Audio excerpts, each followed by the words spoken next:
Meus queridos, boa noite, a paz de Cristo Jesus. E aí? Hoje temos mais uma semente preciosa da Palavra de Deus e eu quero dar sequência àquela ministração que trata sobre a arte do contentamento. Eu quero pedir que você novamente me acompanhe na leitura da carta de Paulo aos Filipenses, capítulo 4, do versículo 10 ao versículo de número 13, assim nos diz o texto sagrado.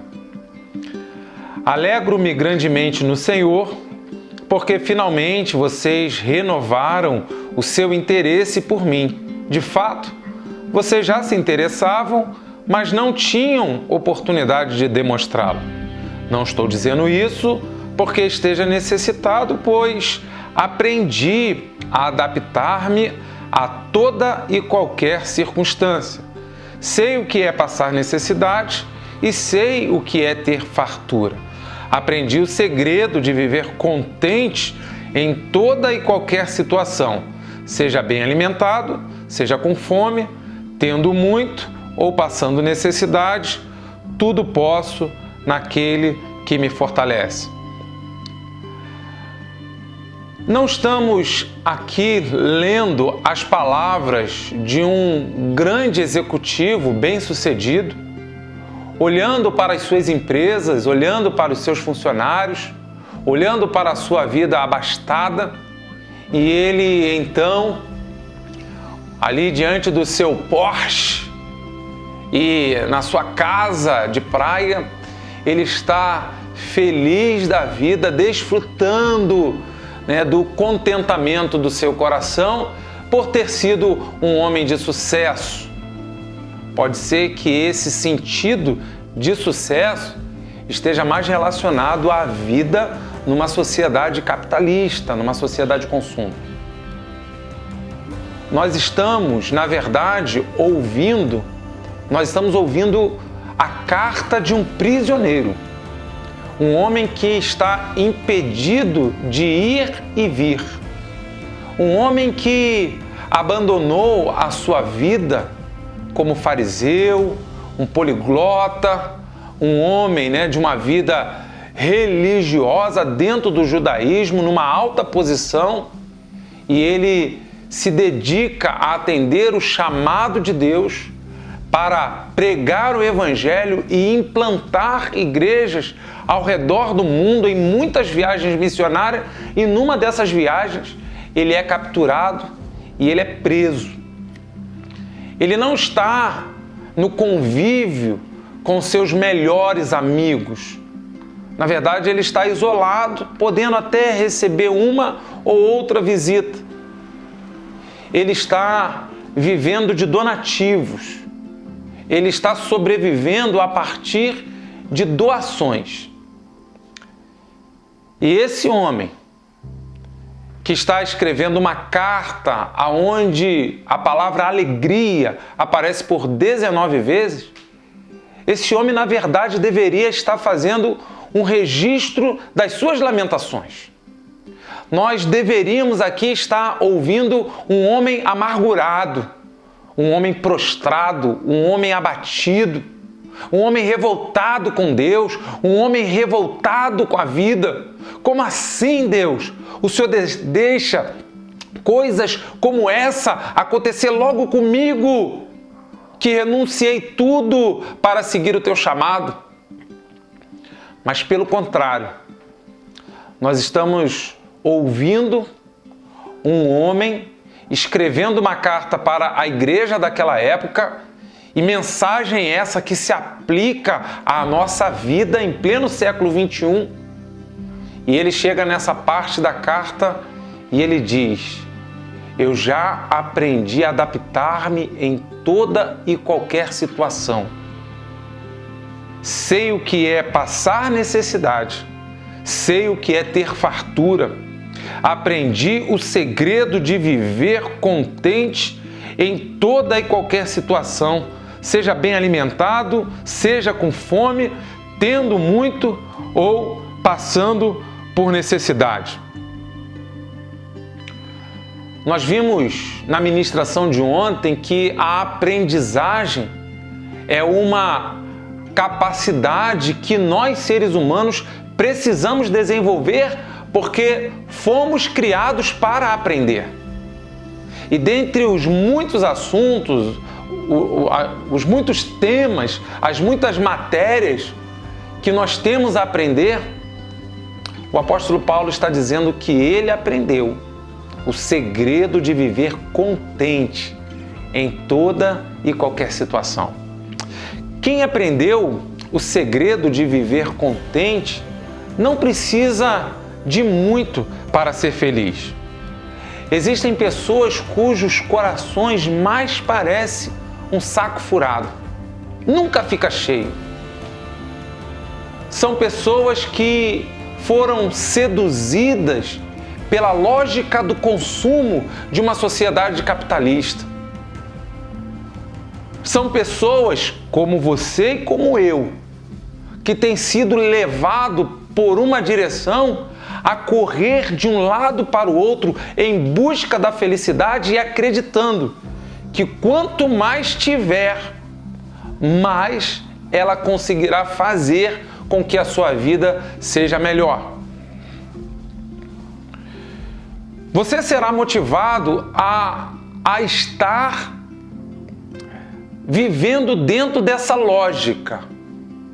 Assim nós somos seduzidos. Mas olha, eu quero te dizer que quanto mais caminhamos nessa direção, mais vazio o nosso coração se torna e mais pesada a vida fica. Porque eu e você não somos seres criados somente para acumular coisas, mas nós somos seres para desenvolver o potencial da nossa existência.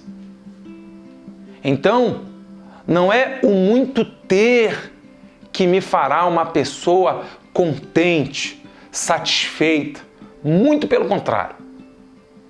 Às vezes, o muito ter revela o quanto eu sou uma pessoa insaciável, uma pessoa insatisfeita.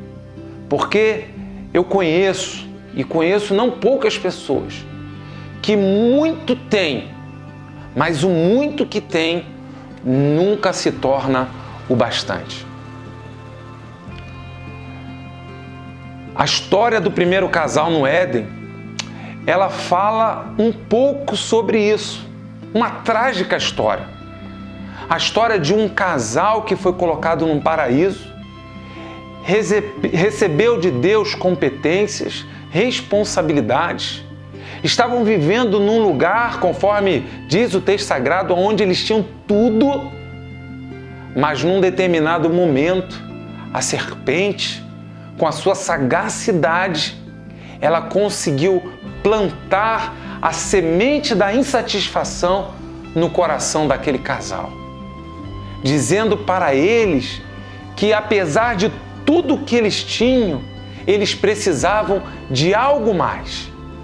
E eles, olhando para aquele fruto da qual Deus havia dito que não deveria tocar e não deveria comer, olhando para aquele fruto, a serpente fez uma promessa, que quando eles experimentassem do fruto, eles seriam semelhantes a Deus, conhecendo o bem e o mal. E eles foram então numa direção de tomar posse de algo que não fazia parte dos planos de Deus para a vida deles, mas era algo que era atraente aos olhos. O texto bíblico vai dizer que era agradável aos olhos e apto para dar entendimento. E eles então foram na direção dos seus olhos. E eles foram então atender às paixões e os desejos, satisfazer os desejos da sua vontade. E a Bíblia vai dizer que o fim daquele casal foi um fim trágico. Na verdade, quem deseja viver uma vida contente, e para aprender a viver uma vida contente, você precisa aprender a domesticar os seus olhos. E você precisa saber disciplinar a sua vontade. Porque os meus olhos e os seus olhos, eles serão apontados em muitas direções. E isso gerará em nós verdadeiras ambições e verdadeiras ganâncias. Os meus desejos e os seus desejos, eles serão incitados a sair à procura de cada vez mais coisas.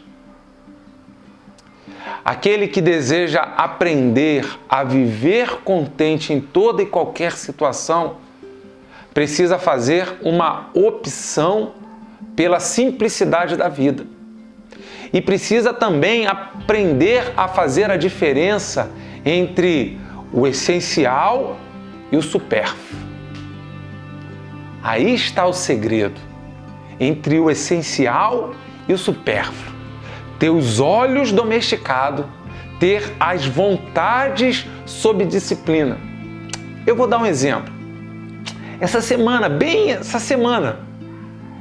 eu e meu filho sentamos para conversar. Eu tenho um filho de 17 anos, um adolescente. Você já deve ter passado por essa fase, eu também. Um adolescente. E ele veio conversar comigo. Ele é um garoto muito bom, um garoto muito inteligente. E ele veio conversar comigo e no meio da conversa ele soltou a seguinte pérola: pai, estou precisando de um tênis preto. Você está precisando de um tênis preto? É, pai, estou precisando de um tênis preto. Falei, Felipe, mas você tem o tênis X, que é preto. Ele falou, não, mas esse tênis já está meio usado, já está meio desgastado, eu estou precisando de um tênis preto. Eu falei, mas você não tem nenhum outro tênis, Luiz? Aí ele falou, não, eu tenho 2 azuis. Eu falei, eu sei, e eles estão novos. E ele ainda me disse, e eu falei para ele, e aquele tênis que você ganhou no seu aniversário agora em abril e eu nunca vi você usar esse tênis? É, pai, mas esse tênis ele é branco. Então ele tem um tênis preto, que segundo ele não está muito bem. Ele tem 2 tênis azuis novos. Ele ganhou um tênis usado da avó, mas um tênis cinza bonito. Ele tem um tênis branco que nunca usou. Ganhou de presente de aniversário, mas ele se aproximou de mim e disse assim, pai, estou precisando de um tênis preto. E essa conversa entre pai e filho foi maravilhosa, porque eu comecei então a apontar para ele e dizer o seguinte, meu filho, você precisa fazer uma distinção entre gostar e precisar. Porque precisar é uma questão de necessidade. E gostar é uma questão de preferência. E que pode também ser uma vaidade. E às vezes, por não fazer a diferença e não ter sido treinado, não ter sido ensinado a fazer a diferença entre aquilo que é essencial e aquilo que é supérfluo, entre aquilo que é necessário e aquilo que é vaidade, nós entramos em muitas confusões na vida e o nosso coração vai sendo tomado e levado para uma direção que nos faz viver uma vida insatisfeitos, vazios e descontentes. Eu estou aqui falando e me veio agora a memória.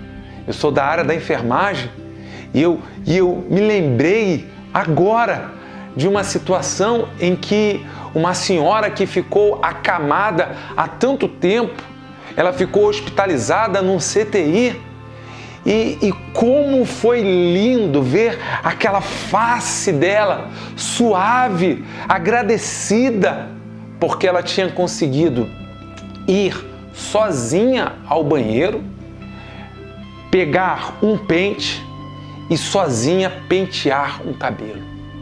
E como ela estava satisfeita por fazer isso, por ir ao banheiro para pentear o cabelo.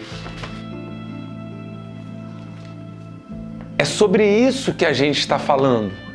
E é sobre isso que o apóstolo Paulo está nos ensinando. Eu não estou aqui levantando uma bandeira contra a ambição, a você ter sonhos, a você desejar bens, posses, benefícios, prosperidade. Mas o que eu quero enfatizar pela palavra de Deus, baseado nessa experiência do apóstolo Paulo, é que a maior ambição da vida de um ser humano não pode ser as coisas que ele almeja possuir. Porque sobre isso Jesus Cristo disse: louco, esta noite te pedirão a tua alma, e o que você tem ficará para quem? Então, às vezes, nós somos levados por uma lógica contrária à palavra de Deus, uma sedução semelhante ao que aconteceu com o casal que já vivia no paraíso e tinha tudo à sua disposição, mas não podia tocar naquele fruto. E a serpente conseguiu convencê-los de ir à procura de algo mais que eles não tinham. E ali foi eles assinaram a sua derrota, o seu verdadeiro fracasso. Se você deseja viver o segredo de uma vida contente, você precisa aprender a se adaptar a toda e qualquer situação. E viver contente com pouco ou viver contente com muito. Porque a consciência, a sabedoria, o entendimento é de que, na verdade, os bens, as posses, a prosperidade, os benefícios, na verdade, são meios que ao longo da vida Deus vai usando para completar a obra que Ele começou na minha vida. Na verdade, a arte do contentamento, a arte de viver contente, depende muito mais dos conteúdos que você tem dentro do seu coração. Então não é aquilo que você tem fora de você, mas é aquilo que você tem dentro de você. E o que você tem dentro de você é resultado de uma obra que Deus começou na vida do ser humano. E tudo mais que acontecer ao meu redor só serão meios que Deus utilizará para completar essa obra que Ele começou. Entende que beleza? Entende que maravilha? Por isso que Paulo vai dizer: olha, eu posso todas as coisas naquele que me fortalece. E isso, a boa notícia é essa. A boa notícia é que você pode aprender isso. A boa notícia é que eu posso aprender o segredo de viver contente em toda e qualquer situação. Não é um privilégio destinado a um grupo específico, mas é algo que está à disposição de todos aqueles que permitem o Senhor começar uma boa obra em sua vida.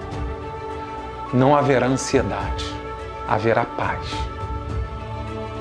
Não haverá tristeza ou sofrimentos maiores pelas perdas, mas haverá contentamento. Contentamento por quê? Porque eu acabo entendendo que toda e qualquer situação que acontece debaixo do céu sobre a minha vida faz parte de um plano maior, faz parte de um plano melhor, e são meios que Deus está usando para completar a obra que Ele começou em minha vida.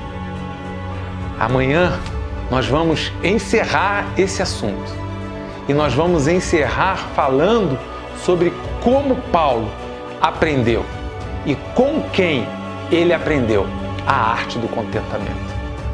Que palavra maravilhosa! Eu espero que hoje você tenha entendido o recado de Deus, que você possa receber de bom grado essa semente meu grande abraço e um beijo no seu coração.